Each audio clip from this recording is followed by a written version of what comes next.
Alexander White had spent his entire life building an empire, controlling every aspect of his world with precision. He was the kind of man who didn't believe in surprises, until the day two 10-year-old boys walked into a luxury hotel, looked him straight in the eye, and said 4 words that shattered everything he thought he knew. "You are our father." In that moment, the billionaire CEO's carefully constructed life unraveled, leaving him with a question he had never asked himself before. What if success wasn't the most important thing he had built? Alexander White was used to luxury. As the CEO of a multi-billion-dollar corporation, he had spent years perfecting his life, ensuring that everything ran exactly as he wanted. His time was valuable, his schedule precise, and his world free from surprises. That's why, when he walked into the lobby of the prestigious Grand Meridian Hotel in New York, his mind was already occupied with the details of his upcoming business meetings, not the possibility that his entire life was about to be turned upside down. The hotel's marble floors gleamed under the chandelier lights, and the low murmur of conversations from the wealthy guests blended seamlessly with the classical music playing in the background. Alex approached the reception desk, preparing to check into his penthouse suite, when he heard a hesitant yet determined voice behind him. "Mr. White." He barely registered the voice at first, assuming it was a hotel employee, but something about its tone made him turn around. Standing a few feet away were 2 boys, no older than 10, identical in every way, dark brown hair, piercing blue eyes, and expressions that mixed both nervousness and determination. Their clothes were neat but clearly not expensive, and one of them clutched a worn-out backpack as if it were the most important thing he owned. Alex frowned slightly, confused by their presence.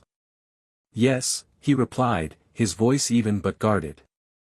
The boys exchanged a look, as if silently deciding which of them should speak.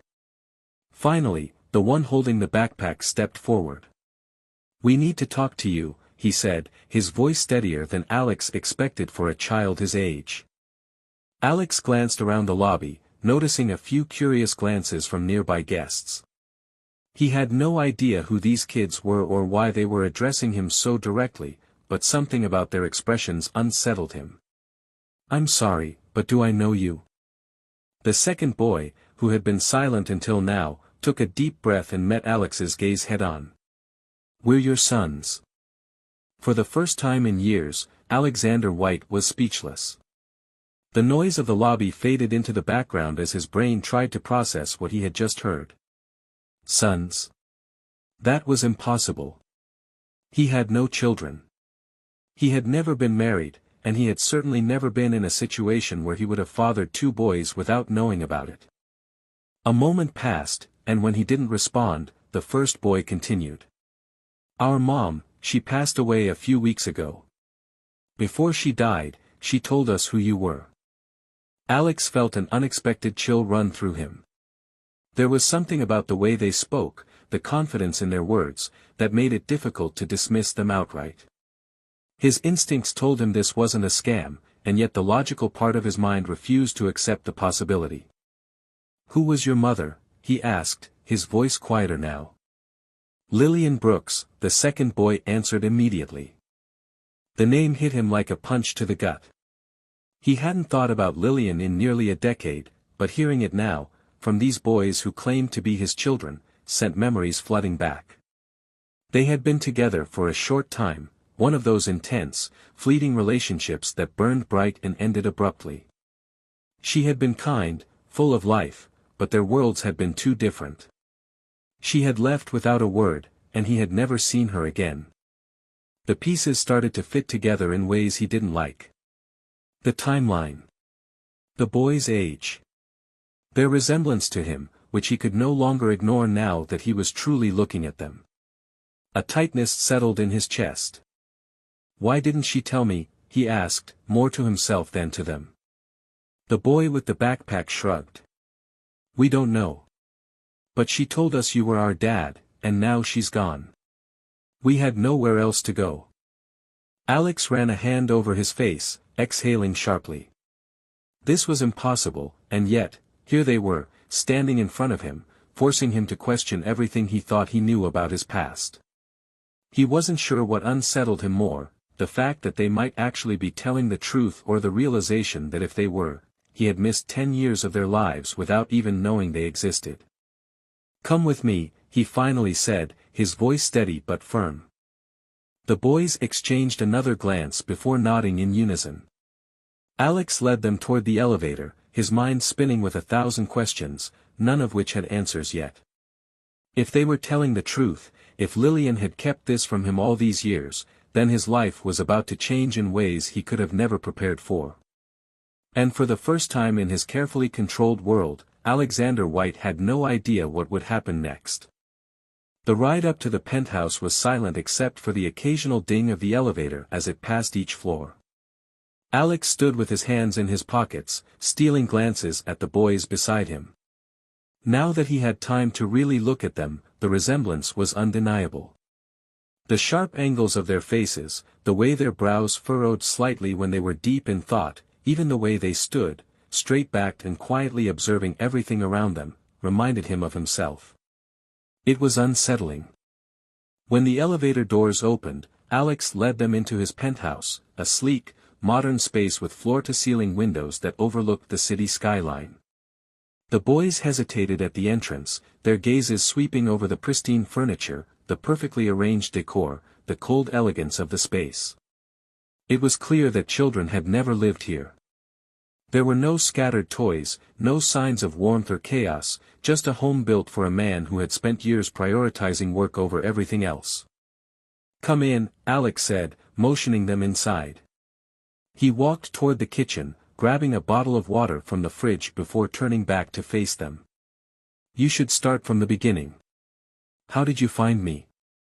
The boy with the backpack, who Alex was starting to assume was the more outspoken of the two, unzipped it and pulled out a small envelope.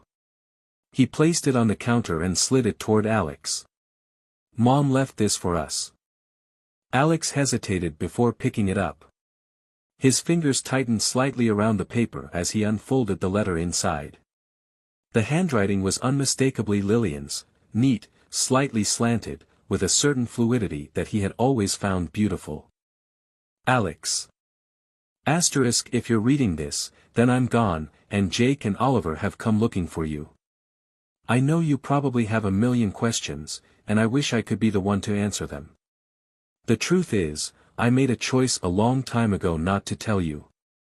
You were building your future, and I didn't want to be the one to disrupt it. I convinced myself that I was doing the right thing, that the boys would be better off not knowing a father who was too busy for them. But I see now that I was wrong. They deserve to know who you are, and you deserve to know them. They're good kids, Alex. Smart, kind, stronger than they should have to be.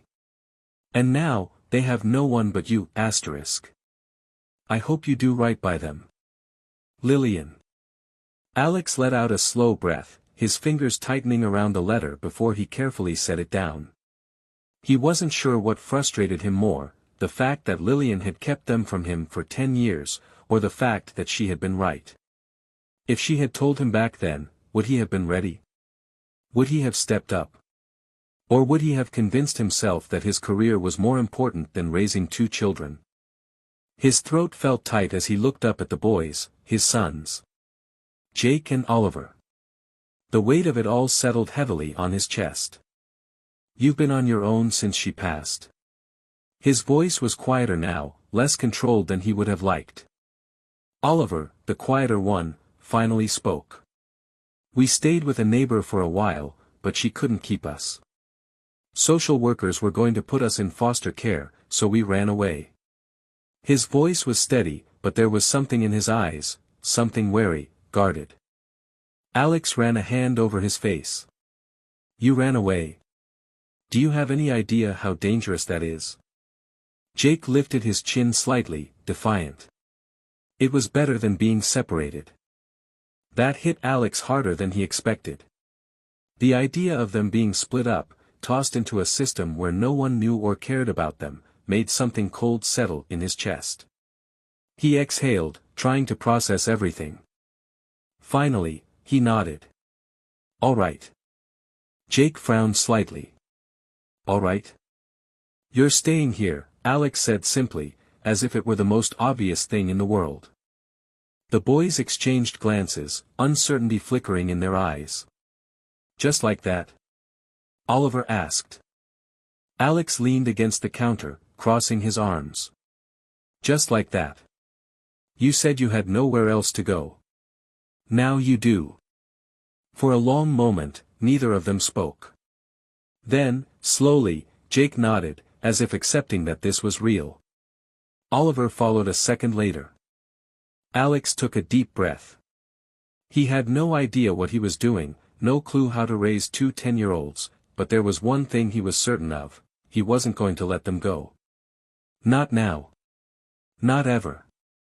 Alex had always been a man who thrived on control. He built his life around order, logic, and careful planning. But now, for the first time in years, he felt completely out of his depth. It had been less than 24 hours since Jake and Oliver had walked into his life, and already, everything felt different.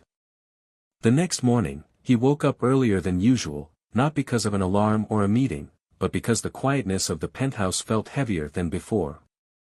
He was used to silence, he preferred it, in fact, but now that he knew two kids were sleeping down the hall, the stillness made him uneasy. He got up, pulled on a t-shirt, and stepped into the hallway, pausing outside the guest room where they had stayed the night before. The door was slightly ajar. He pushed it open gently and found the room mostly untouched, except for the two backpacks sitting near the bed. The bed itself was empty. His heart jumped slightly as he turned toward the living room, his mind instantly jumping to the worst-case scenario. What if they had left? What if they had decided they didn't want to stay here with a stranger who barely knew what he was doing? But as soon as he stepped into the open space of the penthouse, he spotted them. Both boys were sitting on the floor in front of the coffee table, quietly eating bowls of cereal. Jake was flipping through channels on the TV remote, while Oliver sat cross-legged, focusing intently on a book. They both turned to look at him as he walked in. "You're up early," Jake said before turning back to the TV. Alex let out a breath he hadn't realized he was holding. "So are you." Oliver shrugged. "We're used to waking up early." Alex ran a hand over the back of his neck. He wasn't sure what the protocol was here. Was he supposed to ask if they had slept well? If they needed anything? He wasn't even sure what kids usually ate for breakfast, but from the looks of it, they had already figured it out themselves. He walked into the kitchen, glancing at the cereal box sitting on the counter. "You guys just helped yourselves." Jake looked at him with a raised eyebrow. "We didn't think you'd cook." Alex smirked slightly. "Good call." He poured himself a cup of coffee and leaned against the counter, watching them. It was strange, this feeling of not knowing what came next. He was used to walking into meetings with a plan, always 3 steps ahead of everyone else. But with Jake and Oliver, he was just taking it moment by moment, unsure of what the right move was. "So," he said finally, "I figured today we could go get some things for you. Clothes, school supplies, whatever else you need." Jake looked at him suspiciously. "You don't have people who do that for you?" Alex exhaled through his nose, amused. "I do. But I figured you'd want to pick your own stuff." Oliver set his book down and studied him. "Are we going to school?" Alex paused for a second. That was something he hadn't thought about yet. He knew they had probably missed a lot of school, considering everything they had been through, but the idea of enrolling them, making it official, suddenly made everything feel even more real. "Yes," he said after a moment. "But let's take it one step at a time." The boys exchanged another glance, as if silently deciding whether to argue. Finally, Jake just shrugged and went back to his cereal. Later that morning, Alex took them to a department store downtown. He wasn't used to shopping for anything other than expensive suits and watches, so walking through the aisles of kids' clothing felt like stepping into completely foreign territory.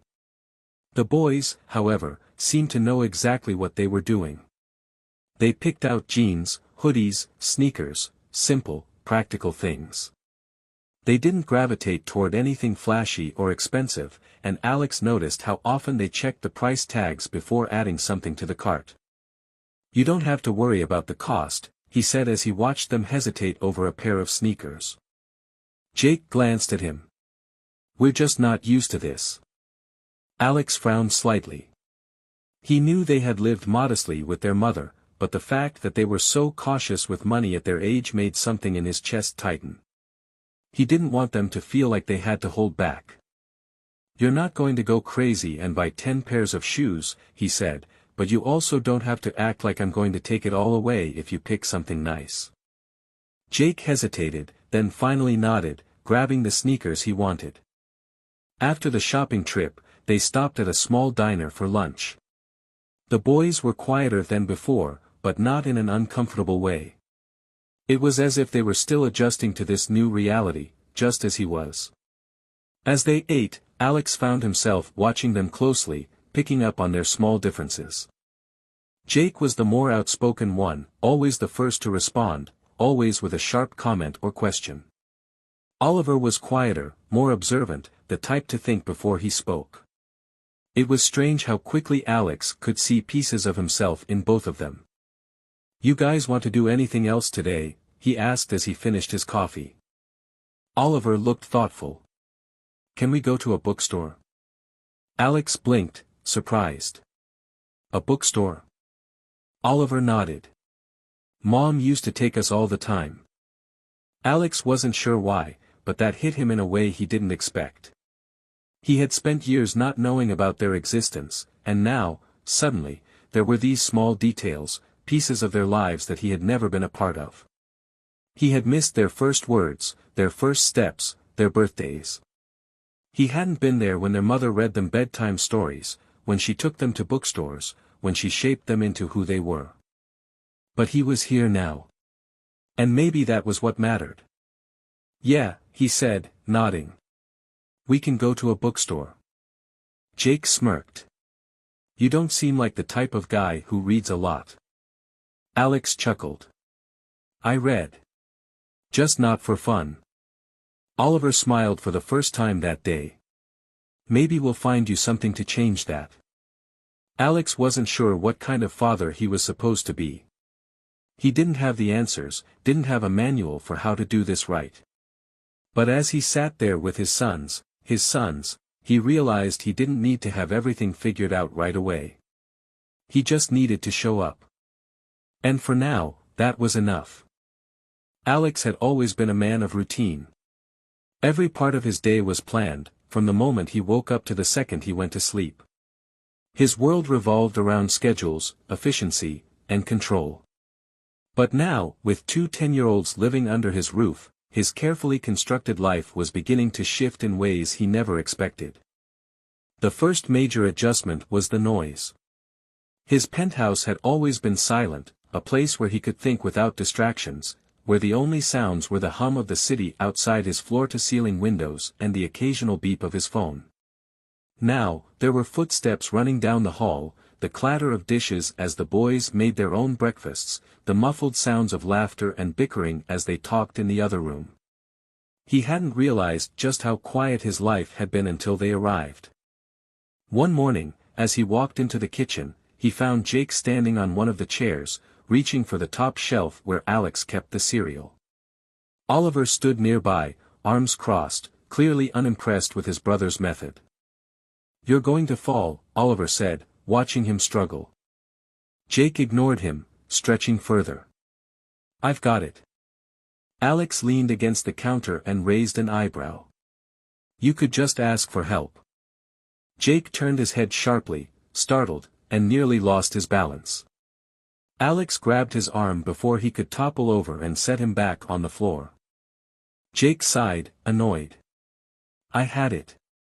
"Sure you did," Alex said, amused, before pulling the cereal box down and handing it to him. Oliver smirked. "Told you." As the boys ate at the counter, Alex poured himself a cup of coffee and sat across from them. He watched them closely, trying to process the fact that just a few days ago, he didn't even know they existed. Now, they were part of his daily life. They fit into his space in a way that was both foreign and strangely natural. Jake broke the silence. So, what exactly do you do all day? Alex raised an eyebrow. What do you mean? You're always checking your phone, looking serious. Is your job just being a businessman? Alex smirked. Pretty much. Oliver glanced up. Do you like it? The question made Alex pause. No one had ever asked him that before. His whole life, his career had been about climbing higher, making more, winning. He never stopped to think about whether he actually liked it. I'm good at it, he finally said. Jake leaned back in his chair. That's not the same thing. Alex studied him, slightly impressed. No, it's not. The conversation drifted after that, but the question stayed with Alex. Did he actually enjoy the life he had built, or had he just convinced himself that success meant happiness? He pushed the thought aside. He had more immediate things to figure out, like what he was supposed to do with the boys all day. Since you're going to be staying here for a while, we need to set up some things, he said. School, activities, maybe sports. Anything you guys are interested in? Jake shrugged. I used to play baseball. Oliver nodded. I like art. Alex made a mental note. All right. We'll look into schools first, then see about sports and art classes. Jake narrowed his eyes. You really don't know how to do this, do you? Alex huffed a quiet laugh. Not even a little. Oliver tilted his head. Then why are you trying? That question hit deeper than Alex expected. He could have easily hired someone to handle all of this. Tutors, nannies, assistants, people who actually knew how to take care of kids. But he didn't want to hand them off to someone else. He had already lost 10 years with them. He wasn't about to lose any more. Because you're my sons, he said simply. The boys exchanged glances, their expressions unreadable.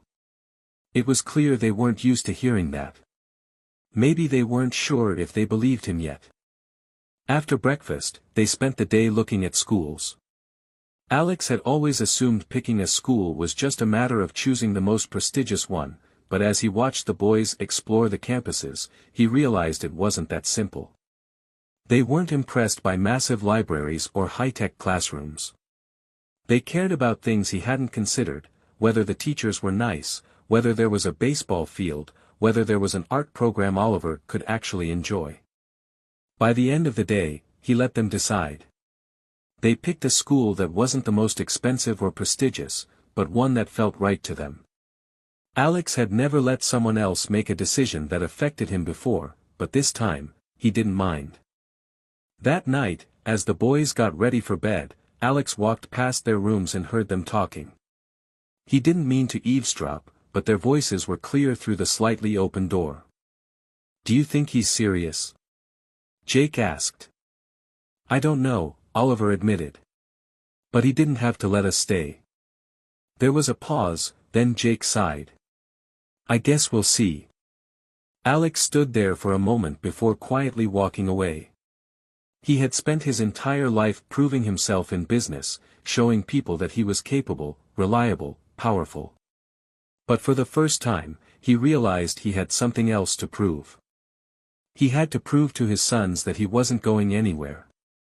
The first few days with Jake and Oliver had been an adjustment, but Alex quickly realized that settling into this new reality would take more than just setting up their rooms and picking out a school. The boys were polite and respectful, but there was still a distance between them, an invisible wall built from years of never knowing each other. They had lived an entire life without him, and no matter how much he wanted to make things right, trust wasn't something that could be built overnight. That morning, as he walked into the kitchen, he found Oliver sitting at the counter, sketching in a notebook. His brow was furrowed in concentration, his pencil moving smoothly across the page. Jake, on the other hand, was standing in front of the open fridge, staring at its contents as if waiting for something to magically appear. You're just going to stand there all morning, or are you actually going to pick something? Alex asked, leaning against the counter with his coffee. Jake turned his head slightly. I'm thinking. Alex smirked. You think a lot for someone who eats the same thing every day. Jake rolled his eyes and grabbed a yogurt, while Oliver continued sketching, seemingly lost in his own world. Alex glanced at the paper, catching a glimpse of a detailed drawing of the city skyline. You're pretty good, Alex said, nodding toward the sketchbook. Oliver looked up, his expression unreadable, then shrugged. Mom taught me. Alex felt that familiar pang of guilt every time the boys mentioned their mother. He hated knowing how much of their life he had missed. He didn't know what Lillian had been like as a mother, but he knew she must have been good. She had raised them to be independent, smart, and far more mature than most kids their age. She must have been proud of you, Alex said. Oliver hesitated for a second, then gave a small nod. She always said I could do anything if I worked hard enough. Alex took a sip of his coffee, watching him closely. She was right. Oliver looked surprised, as if he wasn't used to hearing that from anyone but his mom. Jake, who had been quietly eating, suddenly spoke up. What about you? What did your parents teach you? The question caught Alex off guard. His parents weren't exactly the kind to sit him down and offer life lessons. His father had been ruthless in business and expected the same from him, while his mother had always been more concerned with social appearances than parenting. He had spent most of his life proving himself to them, making sure he never failed, because failure wasn't an option in the White family. They taught me how to work hard, Alex said simply. Jake studied him. That's it? Alex set his coffee down. That's what mattered to them. Oliver tilted his head slightly. Is that what matters to you? Alex wasn't sure how to answer that. For most of his life, success had been everything, building his company, growing his wealth, making sure he never showed weakness. But sitting here now, watching these two kids who were his sons but still felt like strangers, he wasn't sure if the things he once valued really meant as much as he thought. I used to think so, he admitted. But things change. Jake didn't push further, but the way he looked at Alex made it clear that he was still trying to figure him out. Later that afternoon, Alex decided to take them to one of the sports complexes he had a membership at. It was a high-end facility, the kind meant for professional athletes and executives who wanted exclusive access to the best equipment. He hadn't been there in months, but it was the first thing that came to mind when he thought about what to do with two energetic 10-year-olds. When they arrived, Jake's eyes lit up at the sight of the baseball field. We can play here. Alex nodded. Yeah. You said you used to play, right? Jake grinned. Yeah, but never somewhere like this. Oliver, meanwhile, was more interested in the basketball court. He wasn't as outwardly excited as Jake, but Alex could see the curiosity in his eyes. You guys can do whatever you want, Alex said. Just don't break anything. Jake took off toward the batting cages while Oliver wandered toward the court, dribbling a ball experimentally. Alex sat on the bleachers, watching them, feeling strangely out of place. He was used to leading board meetings, negotiating contracts, making multi-million-dollar decisions. But sitting here, watching his kids be, well, kids, he realized how unfamiliar this world was to him. After a while, Jake jogged over, slightly out of breath. You play? Alex raised an eyebrow. Baseball? Not since I was your age. Jake tossed him a glove. Then let's see if you're any good. Alex sighed but stood up, rolling his shoulders. All right. But if I embarrass myself, we're never speaking of this again. Jake smirked. Deal. To his own surprise, Alex wasn't terrible. He wasn't great either, but he could still catch and throw well enough to keep up with Jake. Oliver eventually joined in, and for the first time since they had arrived, Alex saw them laughing, really laughing, not just polite smiles or small smirks. At some point, Alex caught Jake glancing at him with something that almost looked like approval. It wasn't much, but it was a start. By the time they left, the boys were exhausted but happy. As they got into the car, Jake turned to Alex. "Today wasn't bad." Alex smirked. "That's the nicest thing you've said to me so far." Jake shrugged. "You're still figuring things out. But you're trying." Oliver nodded in agreement. "Yeah. And that's more than we expected." Alex wasn't sure if that was supposed to make him feel better or worse. He knew he had a long way to go before they fully trusted him, but at least he was making progress. As they drove back to the penthouse, Alex found himself glancing at them through the rearview mirror.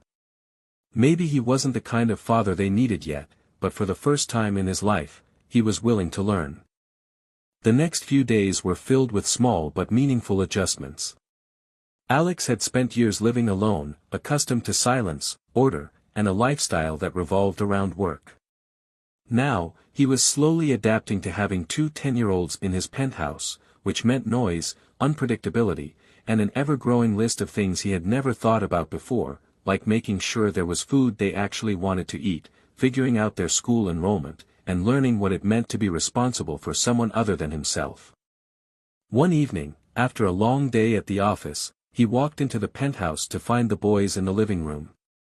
Oliver was sitting on the couch, sketching in his notebook as usual, while Jake was on the floor, watching a baseball game on the massive TV. There were empty snack wrappers on the coffee table, a stray sock near the couch, and a backpack half-zipped with school forms spilling out of it. It was a mess, but for some reason, Alex didn't feel the usual irritation he might have had before. Instead, he just sighed and set his briefcase down. Jake barely glanced at him. "You look tired." Alex smirked. "That obvious?" Oliver looked up from his sketchpad. "You work too much." "That's what happens when you run a company," Alex said, loosening his tie. Jake raised an eyebrow. "Ever thought about doing something else?"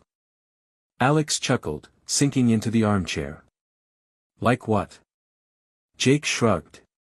"I don't know. Something fun." Alex tilted his head slightly.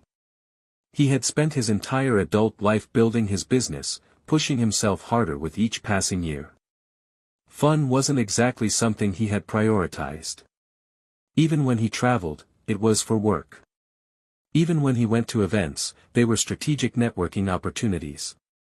He hadn't done something just for the sake of enjoyment in longer than he could remember. "What do you guys consider fun?" he asked. Jake smirked. "Baseball, obviously." Oliver tapped his pencil against his sketchpad. "Reading, drawing, just having time to do stuff you actually like." Alex thought about that. His life had been built on constant movement, always thinking 10 steps ahead, never stopping long enough to enjoy the present. Maybe that was why this whole situation with the boys felt so unfamiliar. He had never really slowed down long enough to know what life outside of work was supposed to look like. A sudden thought struck him. "You two ever been to an amusement park?" Jake's eyes widened. "Like a real one? With roller coasters?" Alex nodded. Oliver shook his head.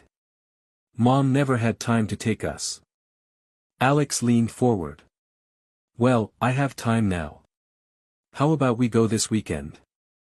Jake looked skeptical. "You? At an amusement park?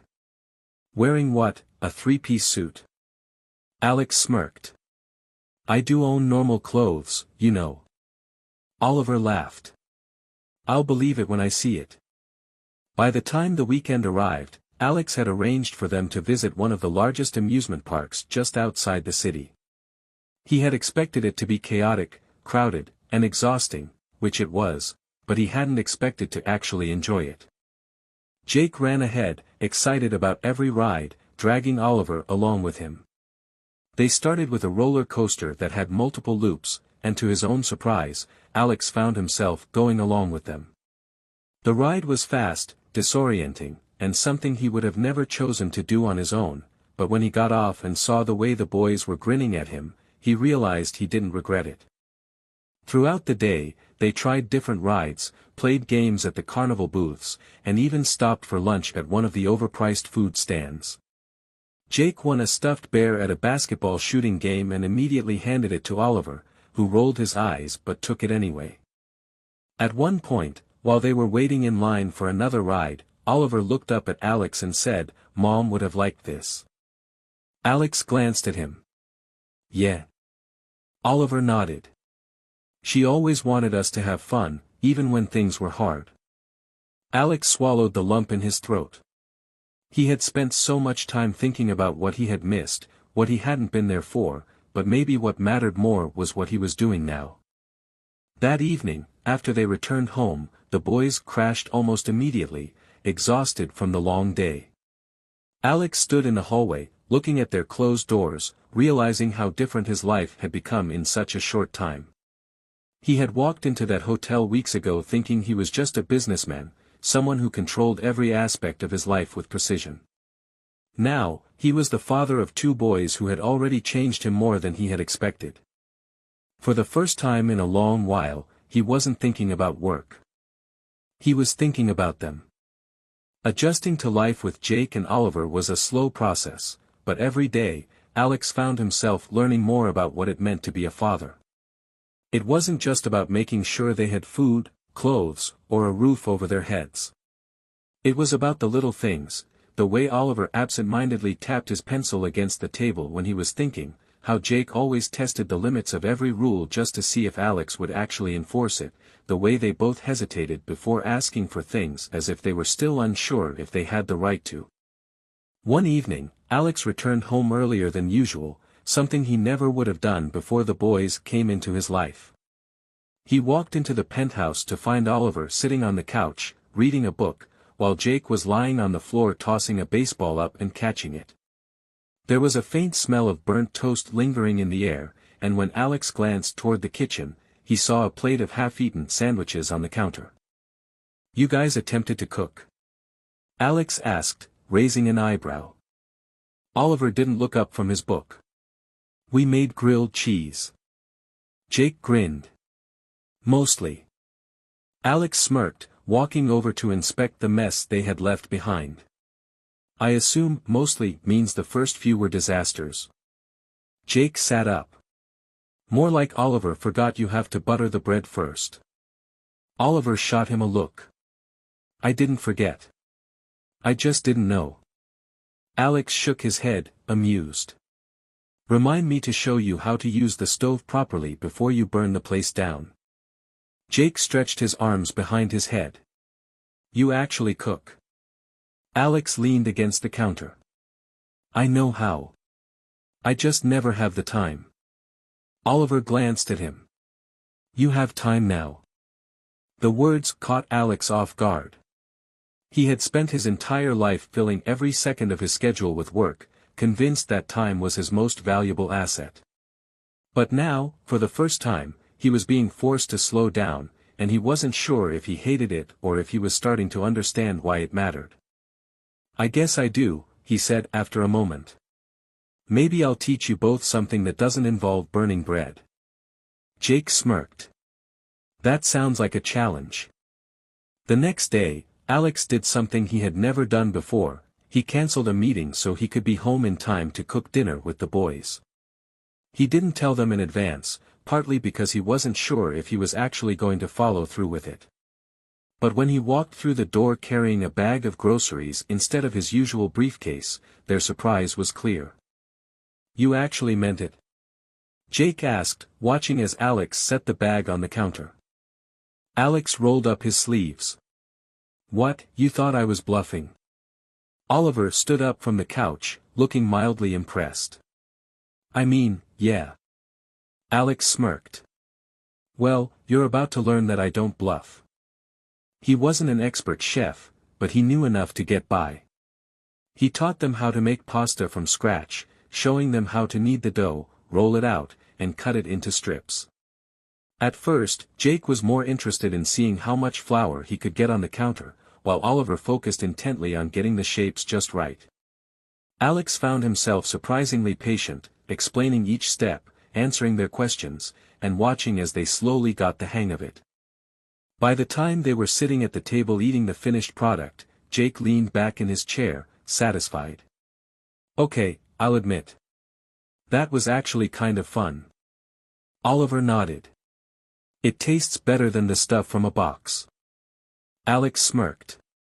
"Because you made it yourselves." Jake studied him for a moment, then set his fork down. "You know, you're not as bad at this as I thought you'd be." Alex raised an eyebrow. "At cooking?" Jake shrugged. "At all of it." There was something in his tone, something hesitant, like he wasn't sure he wanted to say it out loud. Alex had learned quickly that Jake was the type to test people before he trusted them.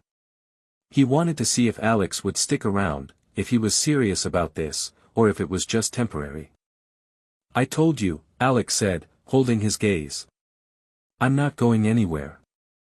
Jake didn't say anything, but after a moment, he nodded. That was enough. After dinner, Oliver stayed at the table, sketching in his notebook while Jake flipped through channels on the TV. Alex stood by the window, looking out at the city, thinking about how much had changed in such a short time. A few weeks ago, his life had been predictable, controlled. Now, it was filled with unpredictability, messiness, and moments like this, small but meaningful. He wasn't sure if he was doing everything right. He probably wasn't. But for the first time, he wasn't just thinking about himself. He was thinking about them. And that had to mean something. The following weeks passed in a way that felt both new and strangely natural. At first, Alex had expected the transition to be more difficult, that the boys would resist his presence in their lives, or that he would struggle to find common ground with them. But slowly, without him even realizing it, they had settled into a rhythm. Mornings were no longer just about rushing out the door to get to the office. Now, they included making sure Jake and Oliver had everything they needed for school, checking if Oliver had packed his sketchbook, or reminding Jake not to forget his baseball glove. Evenings weren't filled with silence and late-night work emails anymore. Now, they were spent watching movies the boys picked out, debating over which pizza toppings to order, or playing video games that Alex was admittedly terrible at but enjoyed simply because it made the boys laugh. One Saturday morning, Alex was in the kitchen making coffee when he overheard the boys talking in the living room. He hadn't meant to eavesdrop, but something about their conversation made him pause. "So, do you think we're staying here for good?" Jake asked, his voice quieter than usual. Oliver hesitated before answering. "I don't know. I think so. He hasn't said anything about us leaving." Jake sighed.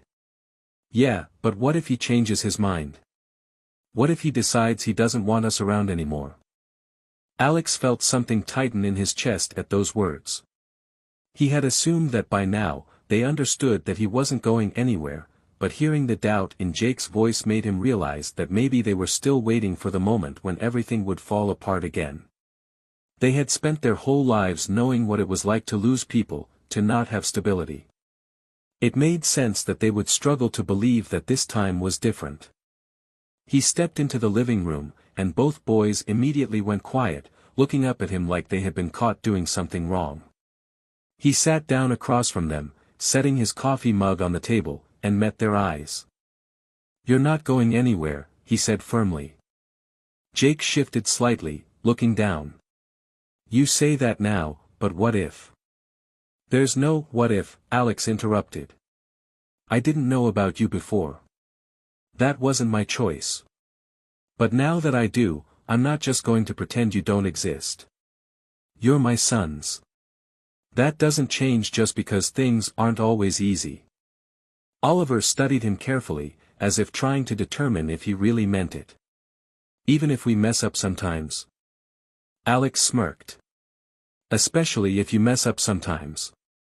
Jake huffed a small laugh, but there was something lighter in his expression, like maybe he was starting to believe it. That afternoon, they went to Central Park. It wasn't a big, extravagant outing, just a simple afternoon outside, but it felt like something important. Jake brought his baseball, tossing it between his hands as they walked, while Oliver had his sketchbook tucked under his arm. They wandered through the paths, stopping to watch a group of street performers for a while, then eventually found an open grassy area where Jake convinced Alex to throw the ball around with him. Oliver sat nearby, sketching, occasionally glancing up at them before going back to his drawing. After a while, Jake threw the ball back to Alex and grinned. "You're getting better." Alex caught it easily. "I was never bad." Jake smirked. "That's debatable." They played for a little while longer before Oliver finally looked up from his drawing. "I think I'm done." Jake jogged over and peered over his shoulder. "Let me see." Oliver hesitated, then turned the sketchbook around so they could both see it. It was a drawing of the three of them, Alex standing in the middle, with Jake holding a baseball glove and Oliver holding his sketchpad. The detail was impressive, but it was more than that. It was the way Oliver had captured the way they stood, the way they looked like they belonged together. Alex felt something in his chest tighten again, but this time, it wasn't guilt or regret. It was something else, something he wasn't sure he had a name for yet. "This is good," Alex said, studying the sketch. Oliver shrugged, but there was a hint of a smile on his face. "Thanks." Jake grinned. "I look cool." "You always think you look cool," Oliver muttered, rolling his eyes. They walked back toward the car as the sun started to set, the city lights beginning to flicker on in the distance. When they reached the penthouse, the boys went to their rooms, and for a moment, Alex just stood in the hallway, listening to the quiet sounds of them moving around. This place didn't feel empty anymore. It didn't feel like just a space he lived in, it felt like a home. That night, as Alex sat in his office, he glanced at his phone.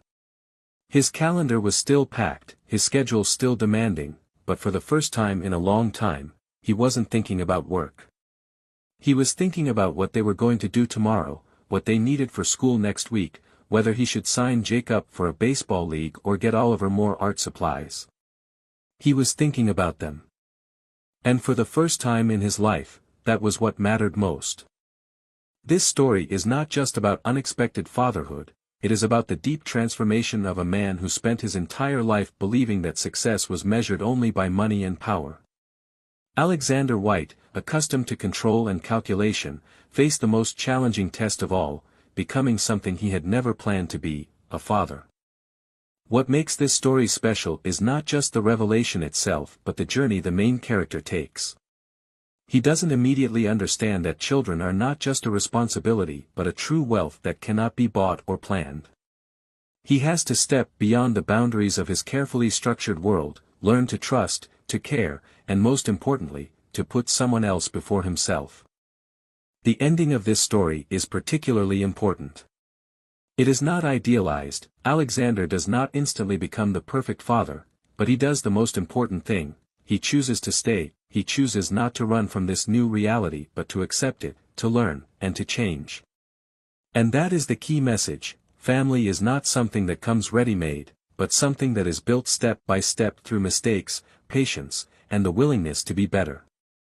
This story shows that true wealth is not found in money but in the people who are waiting for you to be there. And when Alexander finally realizes that his life has changed forever, he understands that he has made the most important investment of all, in family.